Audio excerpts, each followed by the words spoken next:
Hello, welcome everyone. Welcome everyone. We have very special guests today. Thank you so much. My name is Dr. Kelly Carrero, and I am an associate professor in the Department of Psychology and Special Education. I will serve as today's moderator. We also have Dr. Demetria Smith, who is a professor in the Higher Education and Educational Technologies Department.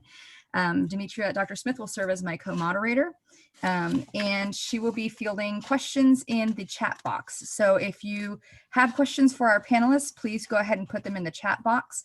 We will respond to those after our panelists have had an opportunity to speak with you all. I want to welcome you all to the What Truth Sounds Like Symposium, sponsored by Texas A&M University Commerce, the College of Education and Human Services. And we are very excited that we have these esteemed guests to speak to us today about the positionality that we all have as citizens to exercise and advocate for the dismantling of systematic racism. So I will very briefly introduce our panelists, and today we have Dr. Senator Royce, and you all can read the bios of the panelists on our page, our website, but very briefly, Senator West is the Texas State Senator representing District 23, which is Dallas County. We also have Mr. Ty G. Jones, who's a member of Lancaster ISD Board of Trustees, and he serves in so many leadership and advocacy positions for multiple regional and national associations for professional educators, more than I could list. And then we also have Aisha Davis, who is an elected member of the Texas State Board of Education and represents District 13, which encompasses both Dallas and Tarrant County. I'm going to briefly tell you all kind of our norms. As I've said, you're going to put any questions you might have for the panelists in the chat, and we're going to keep you muted throughout the entire time the panelists are speaking.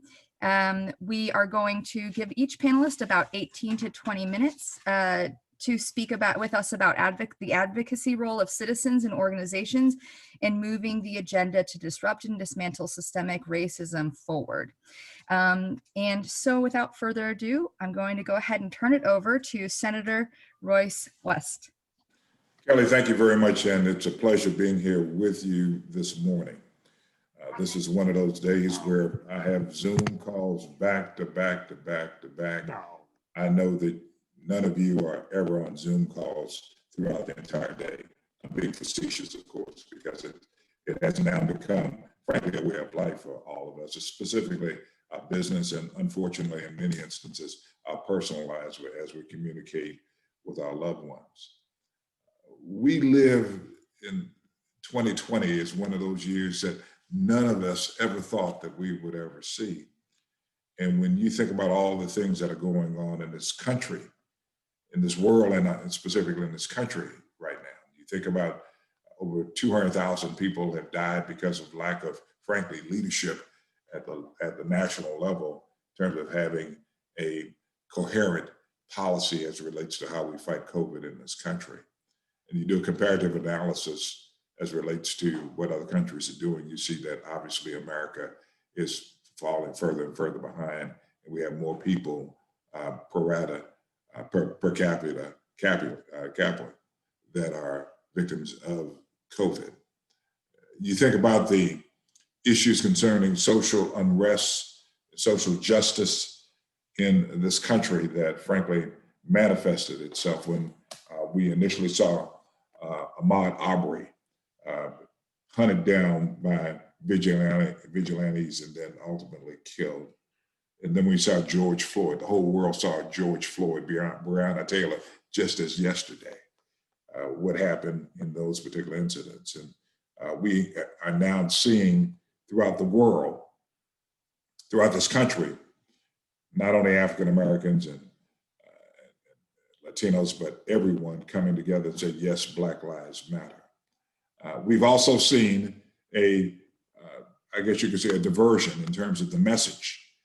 There are those that instead of peaceful protests would want to burn down, loot, and things of that nature. And it seems as though in many instances, the message is now being hijacked by those persons that would do violence and do property damage to different parts of the protest movement. But let's go back though to the protest movement. Why the protest movement? Yes, because Black Lives Matter. And the question is why the Black Lives Matter movement? Well, it's because of systematic racism in this country. And then question becomes one I'm glad Kelly said Dr. West, but I'm not a doctor, I'm a lawyer, but I do have a master's degree in sociology. And from that vantage point, I have studied some of these issues prior to becoming and subsequent to becoming a lawyer, and needless to say, as a state senator. And so I want to start off with a definition of systematic racism, and it comes from Dr. Nikki Lisa Cole, PhD.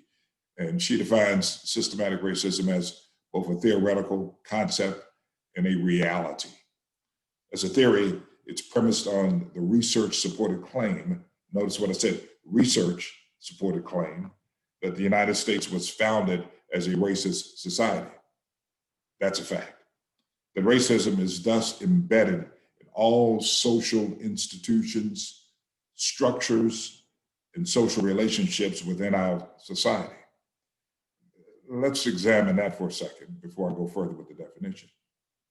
That it's a racist society and it's founded on racism, and the racism is thus embedded in all social institutions. You think about the various social institutions as an example. If you begin to just think about our educational institutions, it is embedded in our educational institutions. And we're slowly but surely making headway in terms of exposing it and doing something about it, but there's still much work to be done. And that's just one of the institutions. Structures, social relations with our society. You can see that. Let's move on. Rooted in a racist foundation, systematic racism today is composed of intersecting, overlapping, and codependent racist, unjust amount of resources, rights, and power to white people while denying them to people of color. That's a fact. And when you begin to think about these various policies that are being permeated or developed by institutions, when you begin to think about the various policies and practices that are frankly in existence, it's incumbent upon us as policymakers to expose them and to do everything in our power to make certain that we pull together coalitions based on interests in order to recognize, sensitize, and deal with those particular racist policies and laws. And that is part of my responsibility as a state senator, and in instances where we need to litigate as an attorney. Let me spend a very few moments about this. You think about your institution right there, Texas A&M Commerce. Think about its development in terms of in the early years. You think about that when Texas A&M was first put in place, that it was one of the very late or very, I should have said, one of the very last colleges after the Voting Rights Act that frankly integrated. It was one of the last two public colleges in Texas to integrate. And it was only followed by Sam Houston State. And the president of the college at the time was James G. You may have seen that name around the campus. And he was an ardent segregationist. He did everything in the world to keep from integrating Texas A&M, but at Commerce. And it was named at the time East Texas State Teachers College. That was the name of it. And so when I sit up and say that the definition of racism, is embedded in our society, G was, based on historical accounts, one of the persons that wanted to perpetuate racism there, even after the 1965 Voting Rights Act.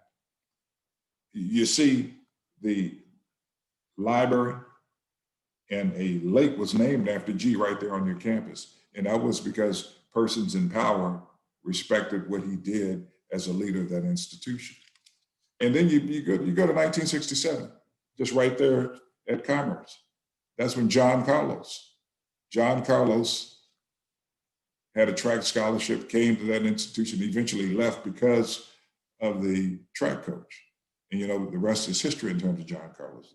Today, Carlos is known as both a member of the Lions, right there, the Lions Sport Hall of Fame at Commerce, and most notably, leading a protest at the 1968 Olympics when he held up his fist with his black power, a fist in black power with a glove on it. And he was, frankly, along with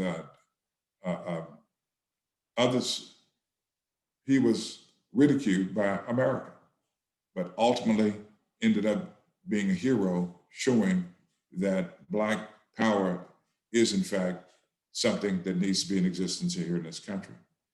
In 1969, it was a young woman from Mineola who became an African-American woman, became first Black homecoming queen right there. And that was a big deal there on that campus.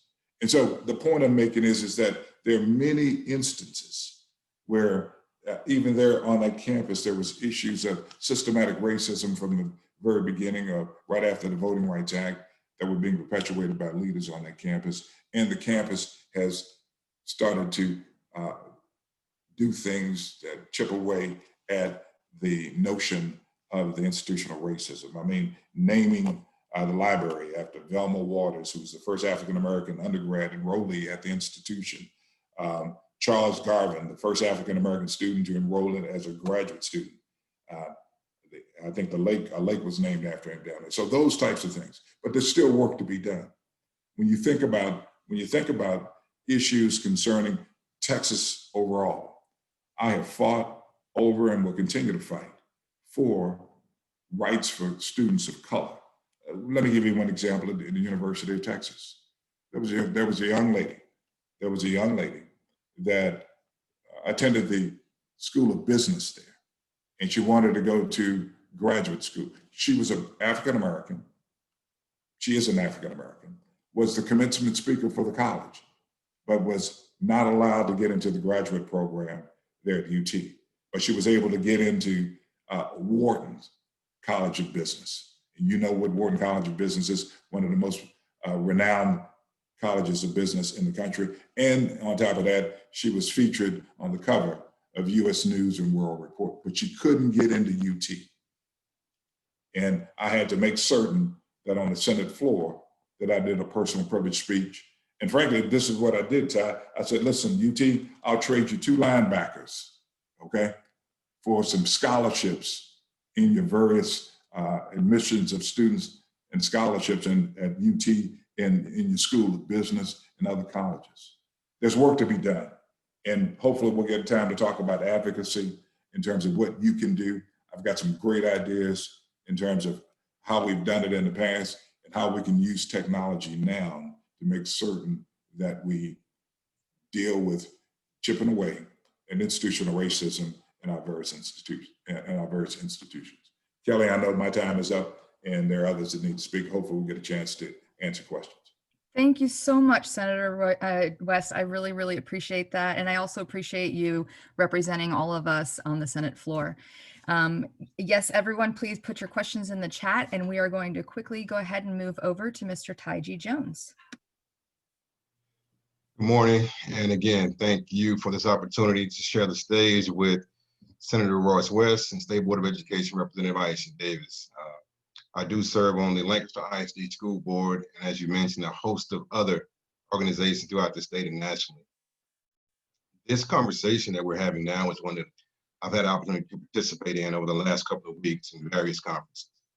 One that will be happening this upcoming week is the TASB conference, which is for school boards and administrators. In partnership with a few organizations, we have created a book titled Seats at the Table, School Board Members' Perspectives on Race and Racism. It will be available on Amazon. And they interviewed 46 Latinx, African American, white, Native American, and Asian trustees in 13 states. All these are officers or directors of these organizations. The organizations that I want to share with you are the Mexican American School Board Association, the Texas Caucus of Black School Board Members, where I serve as president, the Arizona Latino School Boards Association, California Latino School Boards Association, Arizona School Boards Association Black Alliance, Oregon School Board Members of Color Caucus, NSBA, National Hispanic Council, NSBA's National Black Council, NSBA, National American Indian Alaska Native Council, and the NSBA Council of Urban Boards of Education. We're also serve as a huge steering committee. And the book just allowed us as board members to kind of share from a historical perspective what we had experienced or how we had experienced racism throughout our lives. Some of those conversations dealt with blatant racism that we experienced. And it talked about how we perceived it. And then what it brought to a lot of our attention is that it's become normalized. So some of the items that I thought is blatant, some people didn't, and vice versa. So those were just conversations that we had, which really allowed us to begin to think from a policy perspective. How can we as school board members begin to enact certain policies to ensure that equity is available for our students and for our teachers? We talk about equity most of the time. At one point it was equality. Now it's equity, and ideally we want to get toward a point of liberation. Liberation, there are no barriers. We actually remove the walls, and every child has an opportunity to learn at whichever level, and we meet them where they are. I have over 23 years of experience as a public educator. I started teaching at the school I went to, Lisbon Elementary, Dallas ISD. When I got there, some of my fourth grade and third grade and second grade teachers were still there. And then they started retiring immediately thereafter. I don't know if it was because I came back or they realized that they were getting a little older. But nevertheless, that was a great opportunity for me to kind of give back to my community. But also, it afforded me the opportunity to really identify with those students and pretty much share with them what's important and what's not. So equity and providing and meeting the kids where they are. Now, talking about the systemic racism, I participated at the CUBE conference, which is going on right now. I presented Tuesday, and our topic was equity or inclusion. And then they talked about cultural biases. So what racism kind of stems from our perspective is cultural biases. How do we address cultural biases? There was a study by University of Texas, talked about implicit bias. What we've seen within this research is that a lot of this is done just because of what you see initially. And that's something that we can't hide. You will see that I am a handsome African-American male with a platinum and black beard. Thank you for smiling. I'm getting a little jokes there. Good, good. But the thing that you don't know is that I actually had a problem in elementary school with stuttering. So folks don't realize that, but then I had to make adjustments just to normalize myself and to fit into those different systems to ensure that I wasn't discriminated against because of this issue. Now, enough about me. Looking at it from an education perspective and my seat as a board member, we have to look at educating our students. And I'm not going to take State Board of Education Representative Aisha Davis thunder, but I do want to commend her for putting in place the African American Studies course, which was adopted in April of this year. And fortunately for us in Lancaster ISD, we're going to be implementing that course this semester and then moving forward. Our superintendent, Dr. Elijah Granger, has identified the teachers who are going to be teaching the course, and I'm thoroughly excited about that. I was able to talk to some students who are excited about getting into the course as well. So our next step for Lancaster ISD is to find an instructor for the Mexican American Studies course, because we have to empower all of our students within our school districts and within our community to learn about each other's culture. And what we've identified through the conversations through these various organizations is that education is going to be the key. Us having conversations and dialogue is going to be vastly important for all of us to kind of get that varying perspective. The other key here is for us to allow the students, they have a voice. As a elected official, the parents voted for me. Some of the kids did if they were over 18. However, all the decisions that we make at the school board level are impacting those students. So in partnership with Leadership ISD, we have a Student Voices Coalition, in which I'm able to meet with students at least once a month to kind of hear what some of their concerns are, and to get those concerns directly and take those back to our administration so we can begin to those.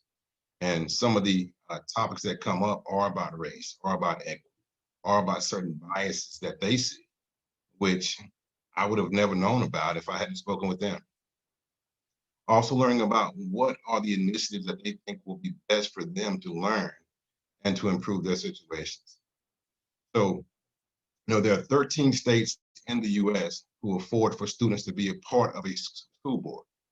So I don't think Texas is one. So State Senator West, I would love for us to have some kind of conversations about affording us to have a student on our school board. Therefore, we're able to kind of get their voice to know exactly what they're experiencing. So right now, those are some of the major things that we have to deal with as far as the other part is going to be empathy. And through those conversations and dialogue, we're able to kind of hear exactly from varying perspectives. One of the biggest issues that I see since I've been in public education is that the socioeconomic differences. We have kids on free and reduced lunch, and then we celebrate them when they reach certain academic milestones, which is good. Don't get me wrong. However, those same academic milestones are being achieved because they're in perceived adverse situations or adverse environments. So those adverse environments, which could be systemic, those are some other items that we have to address. We have to provide proper education. We have to also provide proper job opportunities for their parents. Because a lot of the parents where I attended school and where I taught my first 2 years, those parents didn't make a lot of PTA meetings because they were working. They didn't make a lot of open house meetings because they were working. However, the question was never, do they love their children? Do they want the best for their children? That was never a question. We all knew that. And for me, coming from that neighborhood, I definitely knew. But these are the things that we have to put in place to provide for the best opportunities for our students and for our communities. Now, when we talk about advocacy, that's where we have to empower our parents, our students, begin to use their voices. And right now, it's election time. We need to ensure that they are educated on who they are voting for, what are the specific metrics or benchmarks that they think are important. And we have to figure out some kind of way to highlight that. And with that being said, that's another initiative in my role as the Governance and Education Commission Chair for the Texas Alliance of Black School Educators and the National Alliance of Black School Educators that we're going to be working on over the next 6 months, is to look at every elected official, identify what are the needs of us as educators, us as school board members, and our constituents, and identify these are the key areas. And then we're going to look at some kind of grading system just to make our voters aware of these are the concerns that you have, and this is how these elected officials have been voting or supporting or not supporting these initiatives. That will also allow us the opportunity to have more dialogue and more conversation. An educated voter is vastly important. Senator West mentioned earlier about he's going to have a call with Dr. Fauci. So with this pandemic, it's impacting the Black and brown communities a lot more. And those are some other issues that we have to address. So as a school board member, we have a board meeting this evening. We're going to talk about will our kids come back into the schools in October? Or will we extend it for another 4 weeks? And then we also have to consider how impactful is education remotely? Are our kids getting what they need? So for parents, contact your school board members. Let us know what your questions are, what your concerns are. Also, call your school board members and celebrate us. Let us know that we're doing a good job in certain areas. We all need feedback to ensure that we're doing what's best for you and for your children. So again, I thank you for your time and for the minutes that I've had to share. And it's always hard to follow Senator West. So thank you again, Kelly. Thank you so much, Mr. Ty D. Jones. I really appreciate you sharing with us today. And last but certainly not least, again, we're going to have our panelists follow up with Q&A. So please post your questions and comments that you want to share with the senator and the panelists. And then we will get to that right after we hear from Miss Aisha Davis. Hi, good afternoon. And thank you so much, Commerce, for having this very crucial conversation. It's important to know how education really can play the foundation in fostering a better tomorrow. So thank you so much for stepping up to have this platform where we can really get this information out. So I really want to talk about some action items that you can get started on doing if you really are dedicated to dismantling the system and creating a better way for students to reach their potential and to get all those opportunities to improve their outcomes. So the first thing I want to do is highly suggest you get to know your legislators and your policymakers. You have servant leaders, especially around Texas, who are dedicated to this movement, to making sure that there is a better tomorrow, especially for our students. I do want to send a very, very special thank you to Senator Royce West. And he is one of those warriors that we do have in the legislators that's fighting every day for this. As Trustee Jones just alluded to, we did pass African American Studies in April 2020, the first time in Texas history to go along with Mexican American Studies as well. But we could not have had that success if it wasn't for Senator West.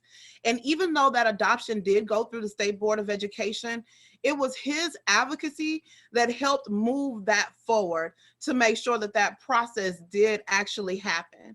And he was the very first one to come to testify at the public hearing when it was time for us to better understand why that course was so, so important. So again, thank you, Senator West, for all of your advocacy and all that you've done for the students of Texas. And then you have strong folks like Trustee Jones, who make sure that that course is actually available to the students in his district. So even though we've adopted it statewide, every district hasn't offered it. Every school doesn't have it.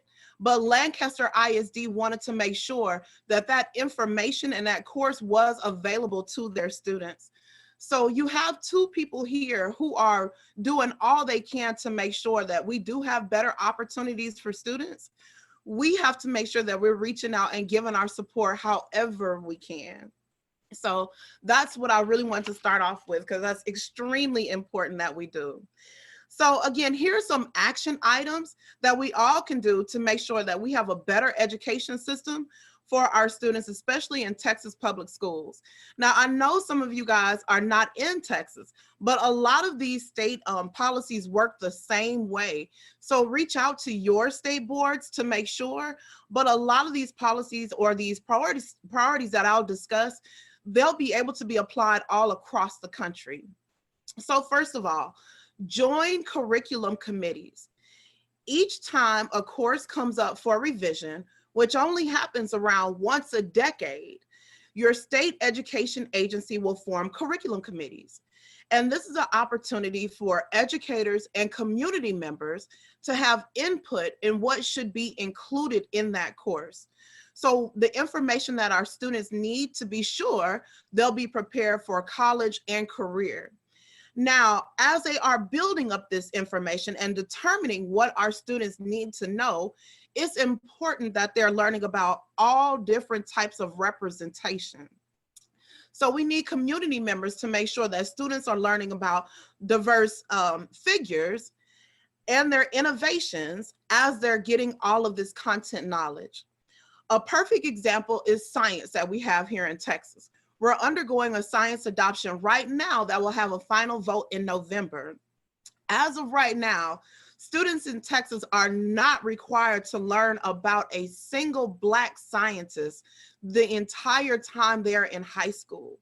And you have a lot of students who won't ever get a chance to see themselves reflected in a lot of the advances we've had in our scientific community. You also won't see any representation from our Latinx scientists and engineers. So it's important that we start infusing those figures so that our students can understand, hey, it's someone that looks like me that has made a major accomplishment, and maybe I can do the same thing too.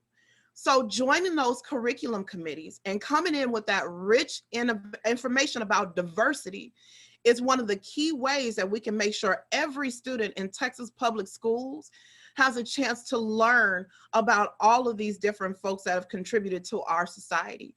So number one, join those curriculum committees. And 2023, it's a long ways away, but put it on your calendar. In 2023, Texas will have the revision of history. That will be a big issue because this is the opportunity to make sure that our students have a fair chance to learn what has truly happened to shape the society that we are in today. So join those curriculum committees. Now, how do you do that? Go to the Texas Education Agency website, and you'll be able to look through and see where it'll say apply for curriculum committees. Apply and then reach out to the state board member that represents your area. Those applications get queued to us. From there, we send all eligible applicants to the agency where they put together those curriculum committees. So again, it's open to teachers, to community members, to parents, to anybody with some expertise in those areas that can contribute to that information that all of our Texas students will learn. So y'all join those curriculum committees. Number two, work with your local school districts to develop innovative curriculum, innovative, culturally responsive curriculum. That's exactly what we did for African American Studies. It started with Dallas ISD, and they have a fantastic racial equity office that was able to support this effort by bringing together community members and researchers and folks from all across the country who have this common interest of building up this knowledge for students. We worked for over a year to develop the course. We came together, we talked about everything we knew and all those gaps in information that we didn't know. And so we put all of that into a course and introduced it to students in Dallas ISD before it was introduced to the state of Texas. Once it became before the Texas Education Agency, it was even more information added to the course. So now we have a rich course full of lots of information, some that you will never find in any other textbooks because it's so new, and this is the information that our Texas students get to learn. One example of that new information is convict leasing and the Sugarland 95, which happened here in the Houston area. You have convict leasing, which was an extension of enslavement here in Texas, where Black men were arrested for any and everything, and their labor was sold to different companies. They were treated so poorly, a lot of them dropped dead when they were working, and they were buried right there. And actually right now you have a school district who was building on that land and uncovered that mass grave of those 95 folks who were buried during that time. And that's the rich information that we have in that African American Studies course. Find new innovative ways to reach your students and develop those in your own districts, like African American literature or any other culture that has something special that can add to what our students need to be successful. From there, introduce that course to the Texas Education Agency as an innovative course so that every student in Texas gets a chance to learn this information. This is how you start to transform education to make sure that students are learning things that's actually going to grow them as people and prepare them for our technologically advancing future. All right, so join those curriculum committees, work with your school districts, and ensure all of our students are voting. Now, every high school in Texas, there is a law that says you have to offer voter registration at least twice a year. And this is for every single high school. And this is targeted towards our seniors that'll be eligible to vote in those November elections. Well, we only have a little over a week to get that done right now. If you are deputized and you are able to register students to vote, reach out to your local school districts like right now and see what you can do to make sure that happens. And now that we're in a state of virtual learning, that may have to look a little bit different. So set up some sort of drive-through registration, offer them some sort of resources on the census while you're at it, but make sure they have access to that information so that they can register to vote. And don't stop there. Let's go forward with our civic duty to make sure our students understand completely and totally what they are voting for and how important that vote is. So that's extremely important to do, to make sure that every student has access to that. Lastly, I want to talk about organizations. Senator West talked about coalitions that focus on these. Join organizations that stay focused on dismantling this racism in education and offering these opportunities to students. So you have groups like the Texas Alliance of Black School Educators that really empowers any educator that focuses on empowering Black students, you know, no matter what the race of the teacher is. And then you have groups like Our Voice, Our Vote, which is led by Dallas City Councilman Casey Thomas, which makes sure it's a grassroots effort so that all students, all community members know about the census, about the importance of voting, and they have access to whatever they need to be successful. So if we really want to start to talk about dismantling racism and moving forward with a more equitable society, let's start with those actions that really, really make a difference. We have our legislative session coming up in just a couple of months. Be aware of all of those bills that can really push forth a lot of this change that we know needs to happen, and reach out to those legislators and let them know the best way to write those bills and policies so we see a lot of positive changes, especially for our students, because they truly and sincerely deserve it. And again, thank you so much for having this conversation. I really look forward to answering any questions that you guys have about how we can really get this done. Thank you so much, Aisha Davis, and thank you so much, panelists. I also really appreciate your brevity so that we could open it up and the participants could engage with you all. We want to open up now for Q&A. I do see that we do have some questions in the chat. All of you, please, I encourage every participant to submit something if you have anything to ask the panelist, and I'm going to send it over to Dr. Smith for the questions. Awesome, thank you.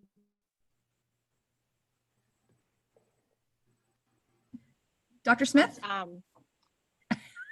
Senator West, if you're okay with me starting with you, because I know you need to leave shortly with this question. Okay.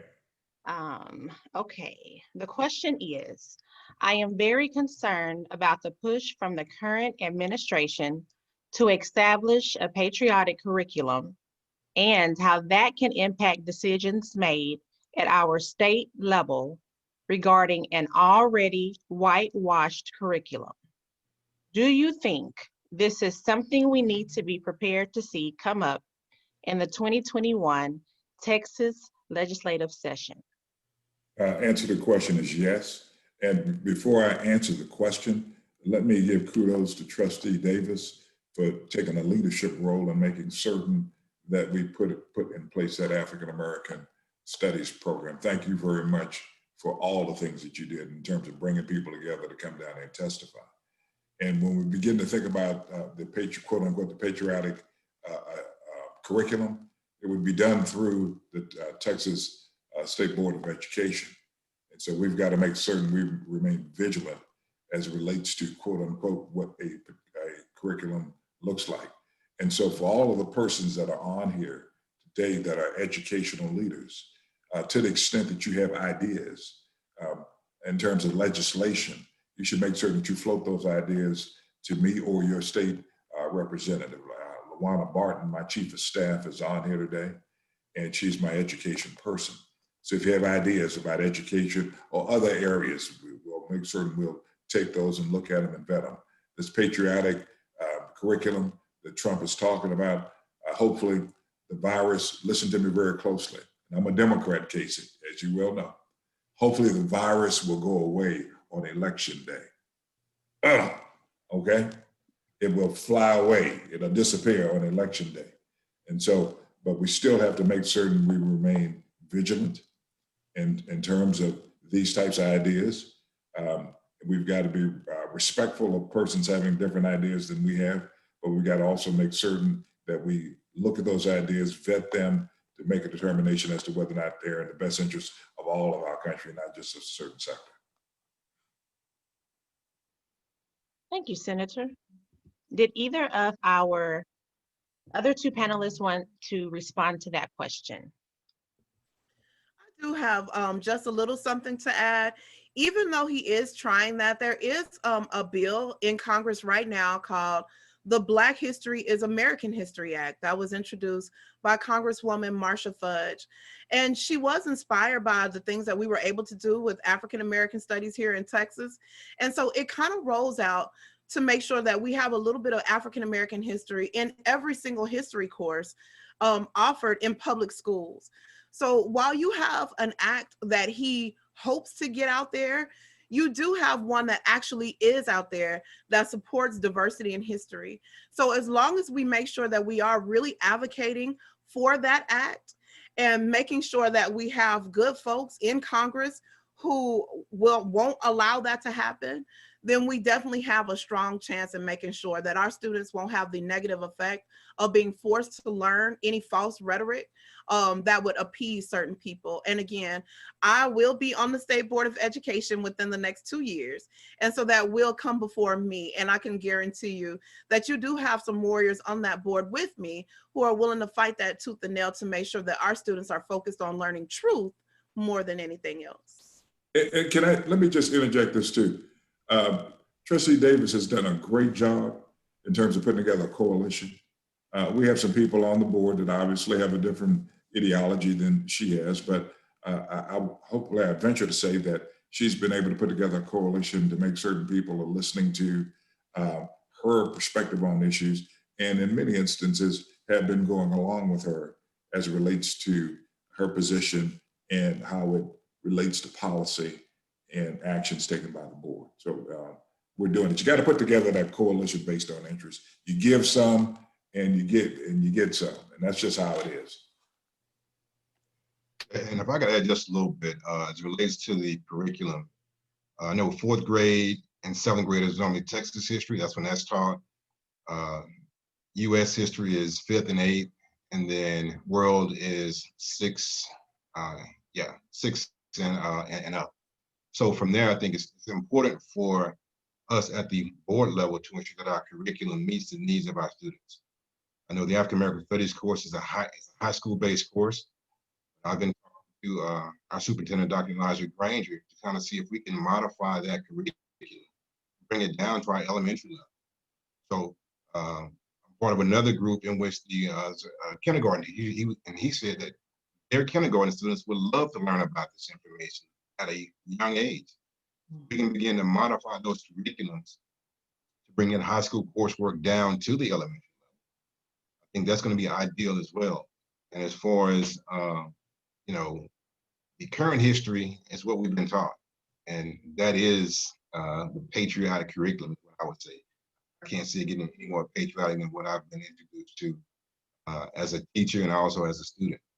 I think if we can utilize the African American Studies course, and Mexican American Studies course, and any other courses that come through, and bring those down to the elementary levels, I think that would be ideal. And as a local governing body, I think school boards do have that authority to work with our superintendent to kind of create that model. All right, thank you.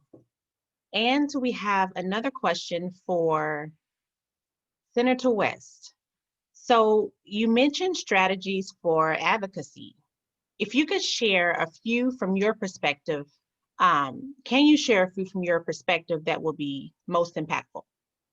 Yes, I mean, as it relates to, let's just kind of take the process of supporting and also defeating bad legislation.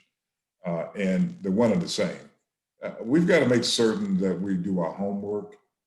If there's legislation that needs to be defeated, as an example, issues concerning our patriotic quote unquote curriculum.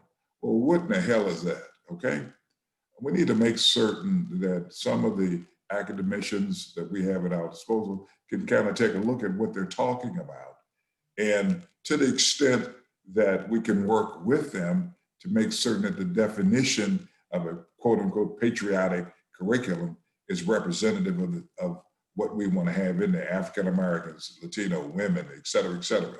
You know, the notorious R, B, G.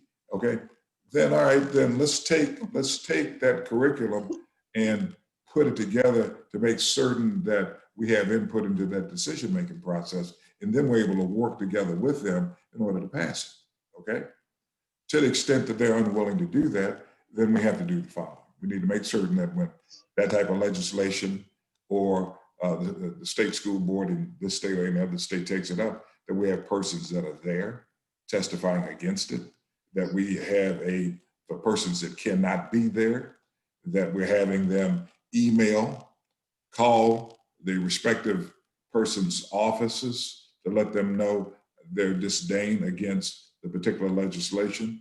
And then you have to inundate. Let me give you one example. Years ago, when I was pushing historically underutilized businesses, we had a vote in the education committee as to whether or not we were going to pass a bill in order to encourage it.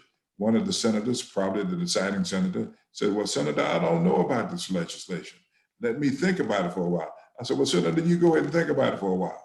And as he was thinking about it, I was calling the various chambers, quote, chambers across the state of Texas, who had a vested interest in the legislation passing, asking them to do the following. At that time, fax machines were real hot. You know, I was saying, call him, fax him, type his fax line, type his telephone line, to make certain that he understands what the message needs to be. And we were able to get the groups, as we were talking about, that were interested in the legislation to do that, and they tied it up. And when he came back a couple of days later for it to be reconsidered again, he said, Senator, I do now understand what you were talking about. And so that was effective advocacy in order to get things done. That type of advocacy still needs to exist.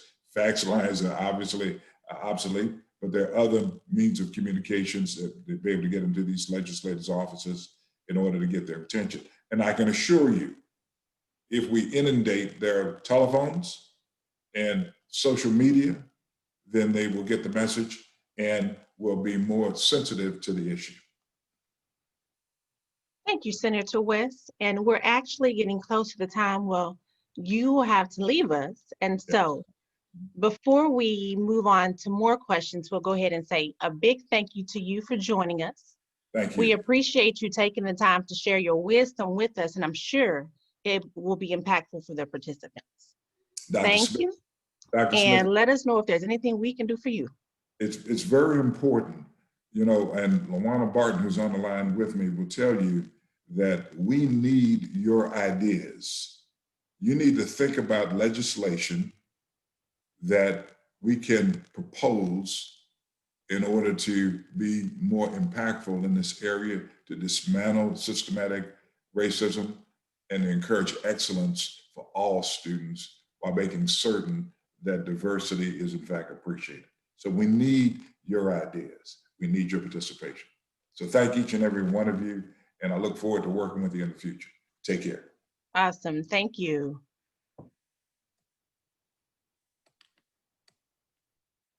Okay, everyone, we still have a few more minutes here, about 12, 15 minutes left for additional questions for our remaining panelists. So feel free to go ahead and type those in the chat here, and I will keep track of those for our panelists.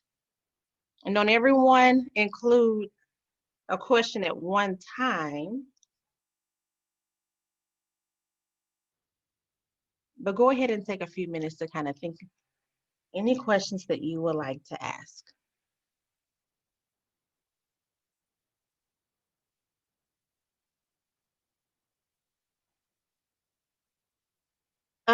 Trustee Jones, can you tell us a little bit about your book?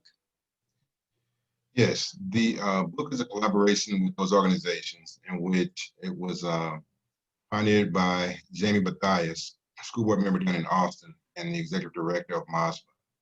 And we're looking at just some opportunities for us to have that conversation. Had the conversation over the last few months, and over the last few years, just trying to figure out different ways in which we can work together collaboratively to address concerns. And the book is just that project. We were able to solicit input from directors and officers of the organizations I mentioned, and we have 40 of those who did contribute. It's roughly everybody's account. So there were a list of questions we had to answer, and the editor went through and picked out certain components of those responses to the book and address those needs. And again, it was very eye-opening for us during the session that we picked the session this past week, and it's going to be running live next Wednesday. It's the only session that's going to open up for the Passive Casting Conference, which we'll be talking about this particular book, and hopefully opening up the dialogue across the state for us to look at different measures to address these concerns. Thank you. And he did put the title of the book in the chat here for those who are interested. It's Seats at the Table, School Board Members' Perspectives on Race and Racism. And it's kind of funny that the title is Seats at the Table. Dr. McLeod always told us if you're not at the table, you're on the menu. So. Sure. Thank you. We have another question, and this is to both of our panelists. What is the power local school board members have to influence climate and culture? And either one of our panelists can start with that question. I'll go into that a little bit and include a little bit about the second question about the Crown Act. So the school board has the authority to make sure that every single student has an opportunity to learn without fear of being discriminated against. Now, we know our students, especially our students of color, are over-disciplined in our public schools. We know that. Our school board has the opportunity to put policies in place to actually protect our students and make sure that they stay in a classroom and have that opportunity to learn.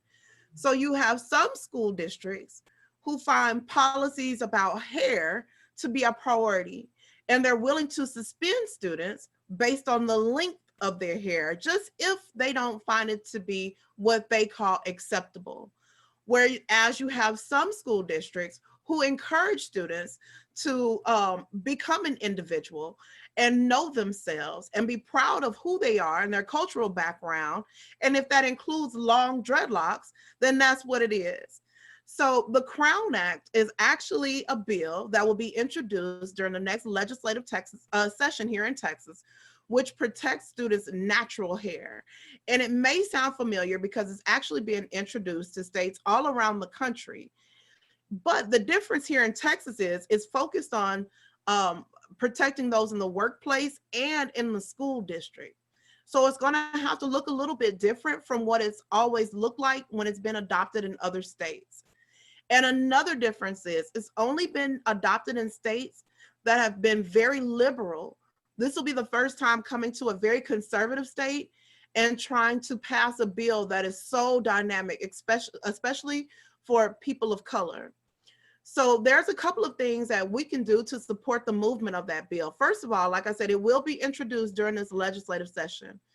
Making sure we're down in Austin and testifying, writing to all of our legislators in our areas so that they support the bill as well, and reaching out to the bill author, Retta Bowers in the Garland area, to see whatever she needs to support the bill, whether that's data from those of us who do research, whether it's information on how students are disciplined because of their hair from those of us that work in an ISD or a charter district.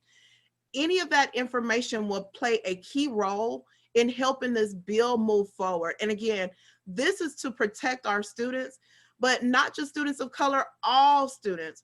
We actually had a student who is white who was growing his hair out so that his sister can get the hair for locks of love because she was going through cancer. And he was suspended from school because of the length of his hair. So again, the Crown Act can protect all students in Texas.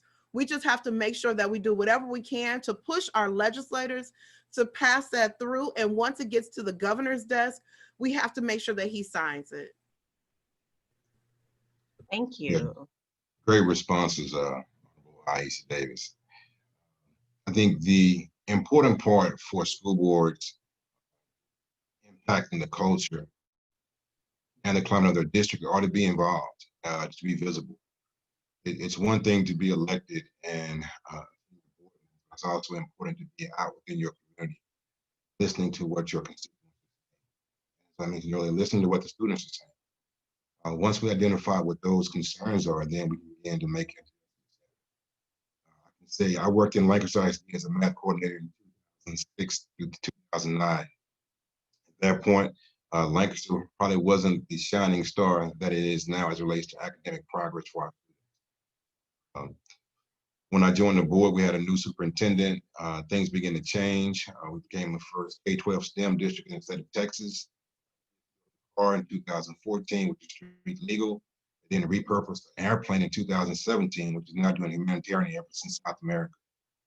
But just identifying what's important to the community is what allowed us to galvanize our efforts and change the trajectory of our student performance.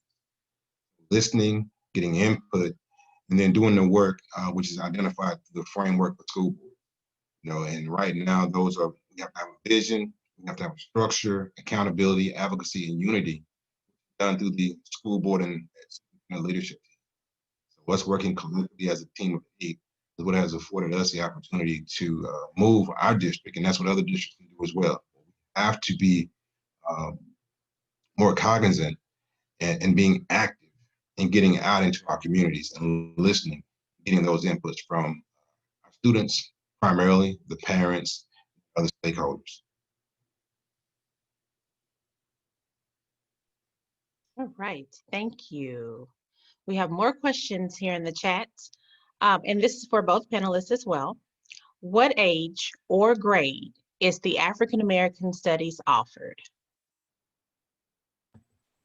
Right now, it's only for high school. But as Ty was saying, we have a lot of districts who are using that information and infusing it to courses for our elementary and middle school students. But right now, the course is only available for high school students. Okay, okay. High school students. All right. Student code of conduct can be so loosely defined that a sneeze can be interpreted as disruptive behavior. How can school board members influence district code of conducts to reduce exclusionary practices? I think that's done through us getting reporting from the administration to identify how many codes, how many students have received disciplinary issues for in-school or out-of-school suspension for various reasons. So once we get that information, so it's all about us getting the data and then posing the appropriate questions. And I do say appropriate questions. Sometimes you ask a question and then it's yes, no. We have to get an answer or ask open-ended questions. Therefore, someone now give us more information, which allows us to elaborate on our question techniques. I think that's going to be vitally important for us there, is to ensure that we're getting data on the disciplinary issues that are happening in our districts. Thank you. Let's see. Let's keep the questions coming.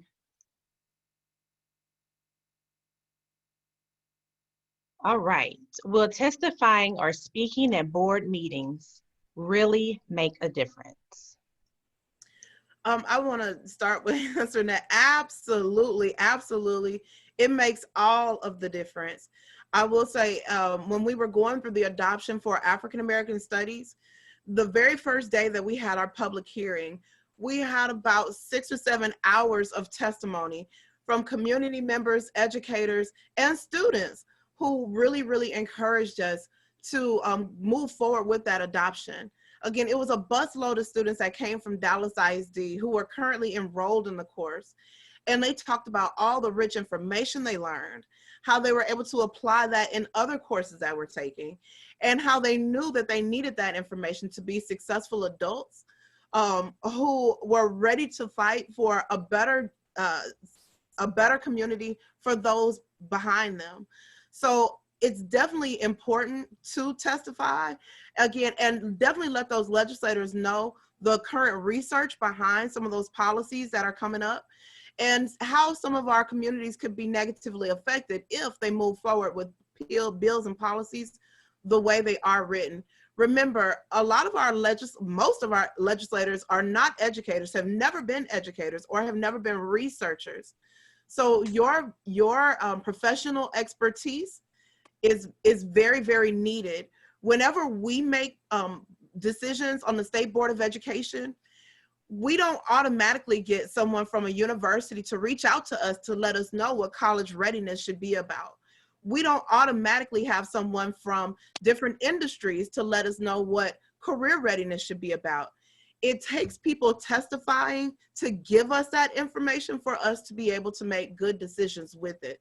So absolutely, please get involved and testify whenever you possibly can. Excuse Yes. me. This is Lawana Barton, Senator West Chief of Staff, and I've been listening, and I'm sorry, I just had to chime in. I just put on the chat where you can send information to us. It is imperative that we have all aspects of the educational system to get involved and be active and very vocal in educational issues. This next coming legislative session, I'm sorry, I'm going to say it, is going to be horrible because there's a lack of funding. We don't know if the pandemic, where it's going to be, where our students are going to be, and so forth. And usually during what we call the interim, the time between sessions, we have had interim hearings. Because of the pandemic, we have not had any. So all of the what they call interim charges, which are the things that they're going to be studying or having legislation on in session, we haven't had any input on it. Right now, they're thinking of having a in-person education hearing sometime in October, but it's going to be limited, okay, to the number of issues that they're going to talk about. I can get to Kimberly, and thank you, Dr. McLeod, because Senator West engages the educational community in what's going on in Austin. And we send emails to Trustee Davis and Trustee Jones and Dr. McLeod saying, how will this impact whatever? Who is the expert on your campus that can get us a white paper really quick? Or to, and sometimes the turnaround, Trustee Jones will tell you, we might have 30 minutes. And I send an email to Trustee Jones and say, Senator West needs you to look at this and tell us quickly, what is it going to do to Lancaster ISD? What is it going to do to Best Southwest? But we have to look bigger than and wider than just the Dallas area. Trustee Davis represents the area in district up in Dallas, but her vote and her voice impacts everything that happens in the state of Texas. I hate to say this, a lot of times when we're in Austin and the senator and I are sitting in the horseshoe in a hearing, the two African-American people that are in a room of about 200 people are Senator West and I. Okay, but policy is being made that addresses brown, black, white students, but we're not having the input. And sometimes it's because the teachers can't get off work. The district kind of frowns on them being active sometimes. Sometimes the trustees can't get to us. I'm going to make sure that you guys have my personal phone number, email, so that you can get in touch with the senator and know that this next legislative session is going to be crazy. Whenever they have the in-person education hearing, whatever they're going to talk about, whatever they're going to discuss, I will make sure that I get to Dr. McLeod so she can get to everybody. So even if you can't come down, because there, you know, there's still concerns about meeting in person and so forth. But if you send the information down, and I'll find out how they're going to do it this time, you can have that read into the record, or you can have that put into the record if you are not there. So please, there's so many things going on in education with our children, and we've had so many strides. But this pandemic and the distancing and the disconnect it is creating is having a very adverse effect on children of color. Thank you, Ms. Barton, for that information. And everyone, the contact information for Ms. Barton's office is in the chat, if you would like to jot that down.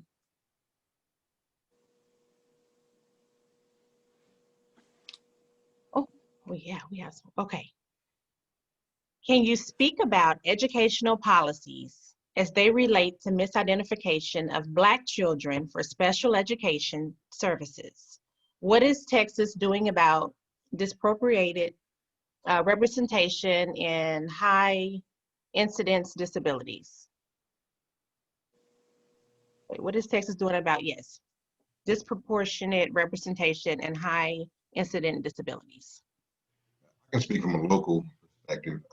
What occurs for us is that we get a report annually, the Texas Academic Performance Report from TEA, which identifies number of students in special education and in other student groups. Therefore, we're able to look at that information from a 2-year, possibly even 4-year basis. And it also gives us a measure as did we meet the requirements for special education. That is one way for us to look at it from a board perspective on an annual basis.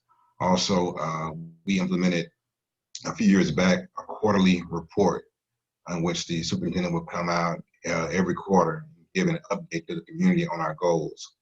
And special education services was one of those. So we want to meet all of our kids where they are, not necessarily having to adapt to their needs. That's one way in which we've done it. Thank you. Thank you.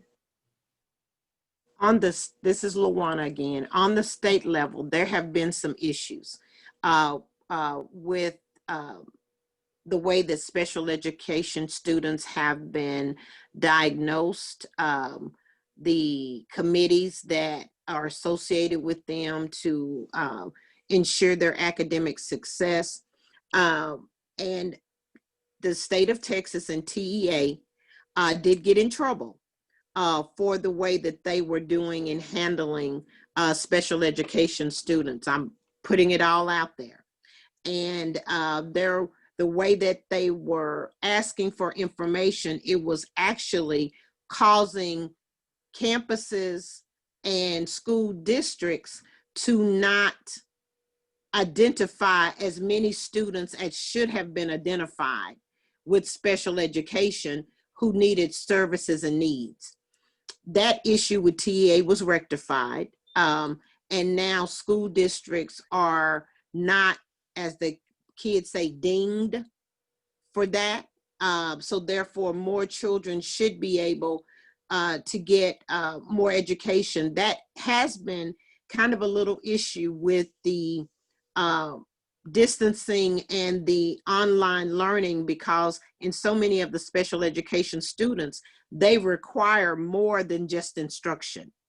They have more than just the teacher dealing with them. They have diagnosticians that are working with them. So they are trying everything they can to partner. And some of those students who are special needs have actually gone in and they are actually having in-person education because of the needs and things that they have.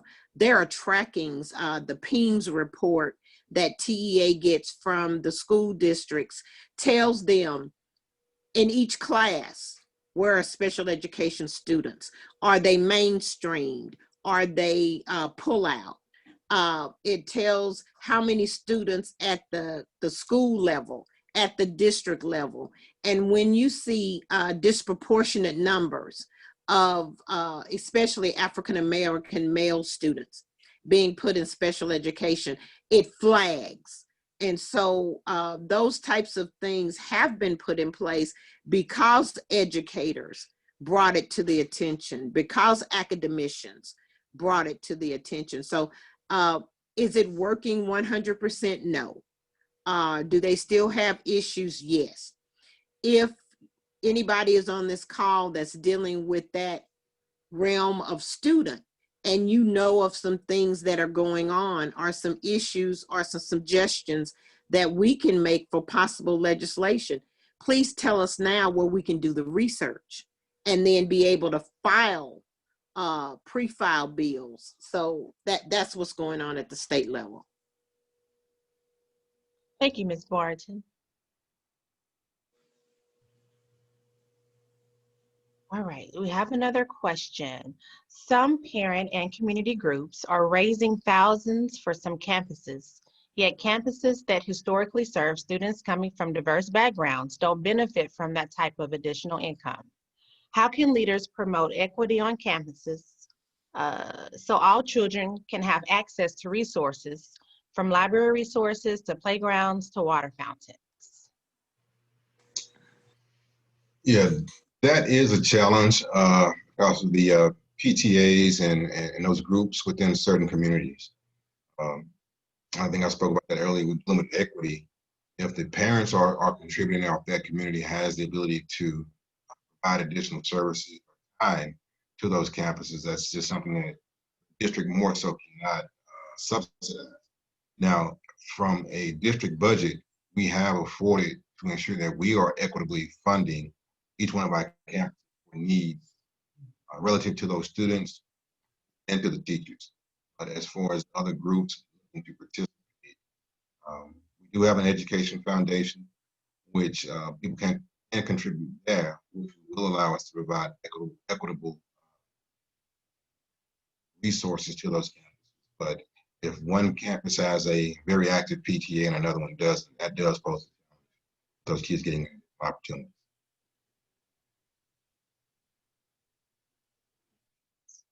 Thank you. This question is for Ms. Davis. Can you provide more information about the 2023 revision of history curriculum changes, and what do you anticipate? Sure. So each course has two processes it goes through in a cycle. There is the revision, where you look at every single TEK and you have an opportunity to add more information and take some out. And then you have streamlining after that, where you cut out some of the information to make sure teachers have enough time to truly deliver all of the information. Now for history, the last streamlining was done in 2018. And this was a big deal, and it went national because Texas actually decided to cut out some huge historical figures, including Helen Keller, Hillary Clinton, and Benjamin Banneker. And this was just in 2018. And if it wasn't for the public backlash, they would have stayed out of the curriculum. So in 2023, that's the opportunity to make sure that each and every TEK is looked over and is truthful, and it contains information that truly tells the story about how America came to be what it is today. And you know, Texas is so influential, especially when it comes to textbooks. So what we adopt will possibly be shared across the country. And this is looking at not just high school courses, this is looking at every single history course from elementary through high school, looking at every single TEK and seeing what you can do to make that course better. That will happen in 2023. It won't happen again until about 2030 something. So that means we have this one opportunity to get this right for so many students across Texas public schools. And we really want to make sure that we include some events that, you know, have really shaped where we are right now in our different communities. We need to have students having discussions about things going on, about what happened with George Floyd, about what happened with Breonna Taylor, and what happens when, you know, African Americans are typically killed. What happens with the response when it comes to justice? We need students to discuss these things realistically and honestly so that they truly understand what's going on in our society and in our communities. And the way that we do that is making sure that every history course is factual. So again, keep that on your calendar, 2023. That will be that one golden opportunity to make sure that every single history course has a lot of that deep factual information that prepares students for our societies. All right, thank you, Ms. Davis and Trustee Jones.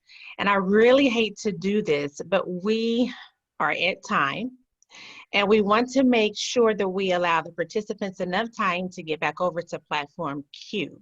So what we're going to do here is there a way, be it social media or any other type of platform, where participants can contact you in case they have additional questions, as well as the ones that were left in the chat, so that they can ask you those questions, ask for any clarification, and communicate with you? If so, can you go ahead and tell us or include it in the chat here for those to take note of?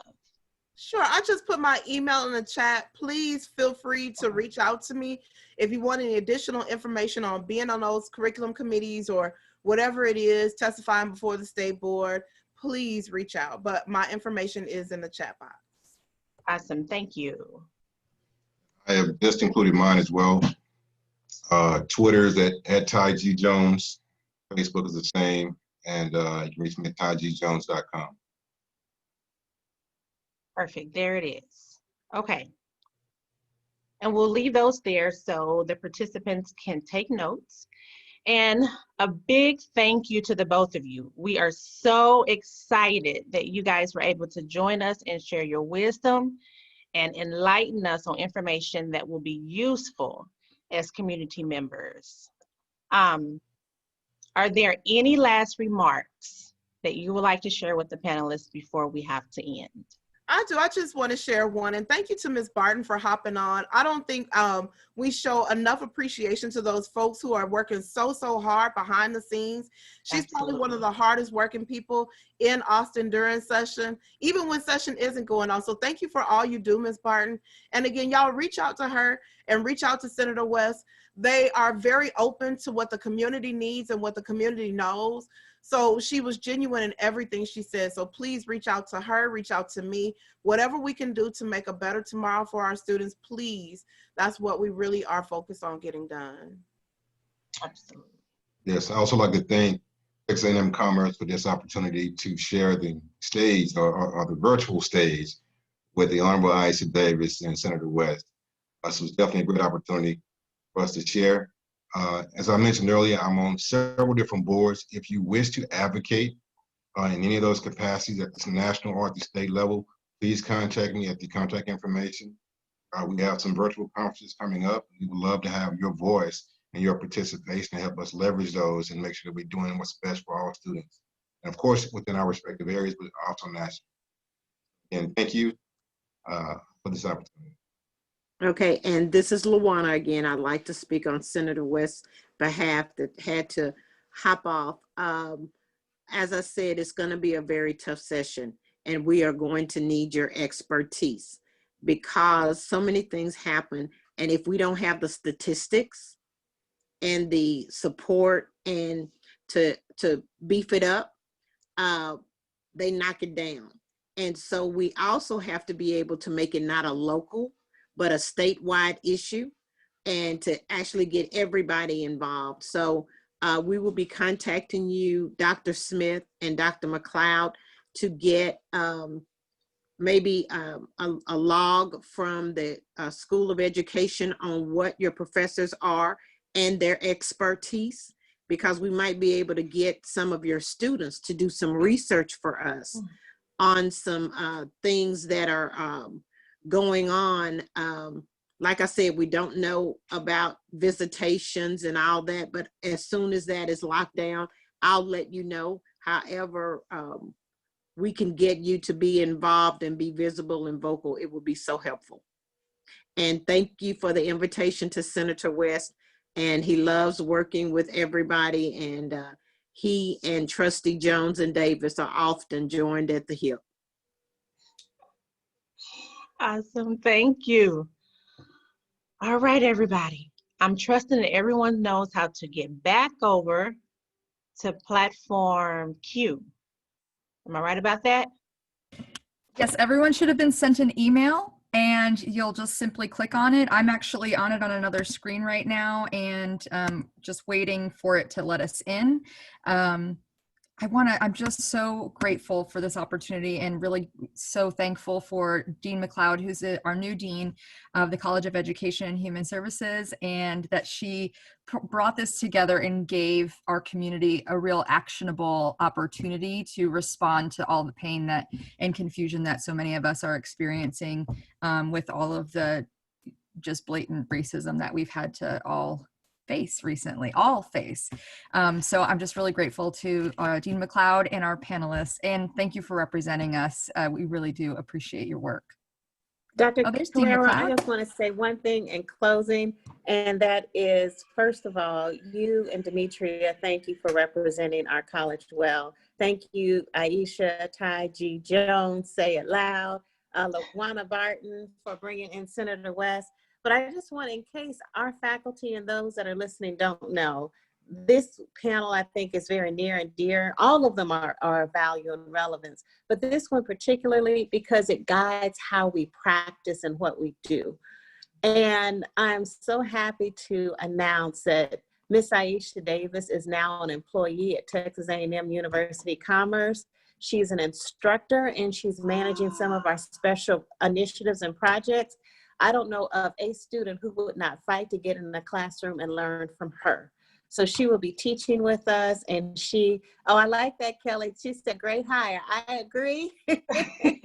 And she is now part of the home team and helping us move forward in innovation and execution and in delivery to create an equity mindset, to create opportunities for anyone who has hope, anyone who has desire. This is what we are here for. And we are building a world-class team to deliver that. And that team includes our department head, Dr. Demetria Smith, Aisha Davis, one of our instructors, and boy, Miss Kelly Carrero, y'all better watch out. She is a firecracker.